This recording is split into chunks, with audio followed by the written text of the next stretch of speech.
বড়তর নাস্তিক মানুষেরও কিন্তু কাশীর একটা আকর্ষণ ছিল, এবং তিনি এটা বিলিভ করতেন যে ভগবান শিবের কাছে যারা যাচ্ছেন তারা ইয়ার্কি মারতে যাচ্ছেন না। এটা কিন্তু তিনি নানানভাবে দেখিয়েছিলেন।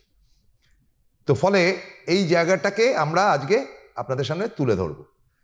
তো কাশী দর্শন করবার একটা নিয়মিত ধারা ধরে রাখেন যিনি, তিনি আমাদের বিশেষ প্রিয়, এবং যেখানে মোটেই কেউ যায় না সেখানে তিনি যান, প্রতি বছর যান, তিনি শ্রীময়ী। নমস্কার বন্ধুরা, সকলে ভালো আছেন আশা করি। হ্যাঁ, প্রসূনদা যেটা বলছিলেন, কাশী বা বারাণসী যেটাকে বলা হয়, এবং মনে করা হয় যে ভগবান শিব এই জায়গাটিকে নিজে সৃষ্টি করেছিলেন, যে কারণে এইখানে মানে আমাদের দেশে এককালে মানে যারা বিধবা ছিলেন, স্বামীহারা, তাদেরকে একসময় কাশী পাঠিয়ে দেয়া হতো।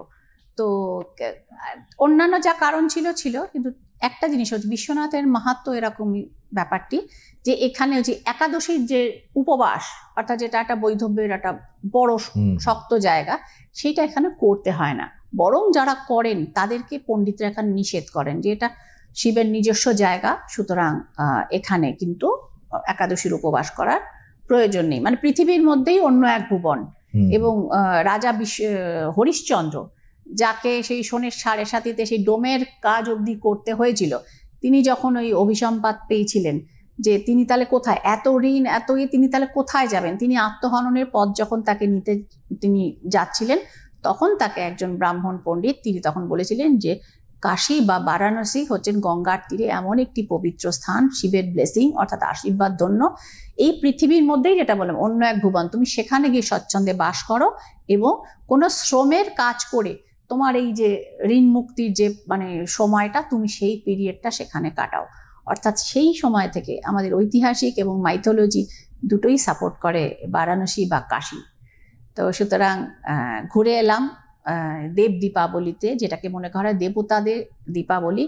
কার্তিক মাসের পূর্ণিমায় এই দেব দীপাবলি হয়। এবার সঙ্গে সঙ্গে রাসটাও পড়ে গেছিল। হ্যাঁ, রাসটা পড়ে, এবার মা দুর্গার পুজো থেকে, কালী পুজো থেকে, জগদ্ধাত্রী, এবার সবাই আমাদের জীবনে আগে আগে চলে এসেছে। হ্যাঁ, তো সুতরাং সেই কারণে এবার রাসটা, যেটা অবশ্যম্ভাবী অঘ্রাণ মাসে আমরা সেই ছোট থেকে দেখেছি, এটা এবার কার্তিক মাসেই পড়লো। তো যাই হোক, একসাথে হলো, অন্নকূট উৎসব হলো, সেটাও দেখে আসলাম মা অন্নপূর্ণার মন্দিরে। এটা খুব সৌভাগ্য ছাড়া মানে দর্শন পাওয়া যায়, হ্যাঁ, ওটা হয় না। তো এইগুলো করে টোরে আপনাদের সামনে এসে উপস্থিত হয়েছি। দেব দীপাবলির ছবিগুলো আমরা দেখবো, যেটা হচ্ছে বেনারসের মানে প্রতিটি ঘাটকে পরিষ্কার করা হয় এবং সেটা ফুল মালা দিয়ে সেটা সজ্জিত করা হয়, এবং রাত্রিবেলা পুরো প্রদীপের আলোয় পুরো ঘাটগুলোকে সাজানো হয়।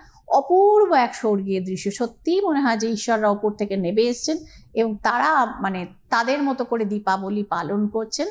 তো এটি দেখাও একটি পুণ্যের কাজ। এবং প্রসূনদা, যেটা হয় প্রচুর বিদেশি মানুষ। আচ্ছা, এখানে আমার একটা প্রশ্ন আছে। ধরুন দীপাবলিতে নরমাল করছে, তার আগে হয়ে গেছে, তার 15 দিন আগে হয়ে গেছে, মানে ওটা আমরা আমাদের মানুষের মানে সর্বস্তরে দীপাবলি, সর্বস্তরে। তো এটা হচ্ছে দ্বিতীয় দীপাবলি, এটাকে দেব দীপাবলি মনে করা, এর একটা আলাদা, এটা আমাদের পার্থিব জগতে হতো না, এটা হতো সম্ভবত উপরে, মানে আমরা যেটাকে স্বর্গ বলে মনে করি সেখানে হতো।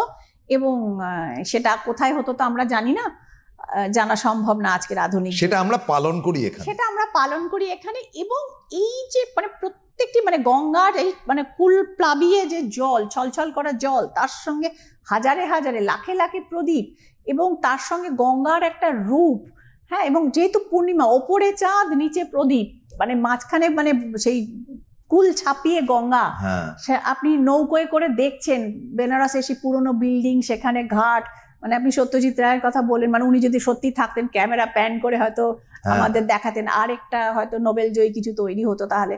তো এই আর কি, মানে স্বর্গীয় অনুভূতি প্রসূন, আমি এটুকুই বলবো। এবং প্রচুর পেলেন কি বিশেষ?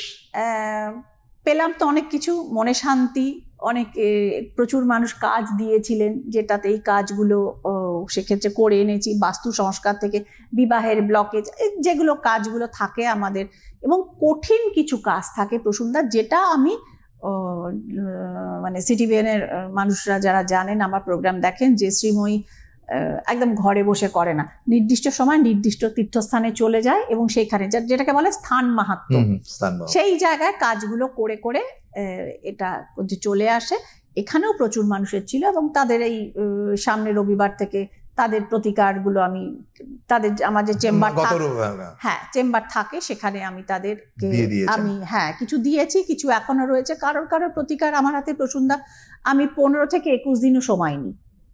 মানে সময় হলে তবেই ওখানে হয়তো ইনিশিয়াল কাজকর্ম ক্রিয়াকর্মটা করেছি, তারপরে তুমি ধারণ করবে পরে না, ধারণ করে পরে না, তার পরবর্তীকালেও আমার কিছু কাজ থাকে। ও আচ্ছা, এখানে আমার এখানে এসে আমার কাজ থাকে, তার মধ্যে ম্যাক্সিমামই থাকে যেটা হচ্ছে বলে না জপাত সিদ্ধি, জপে সিদ্ধি।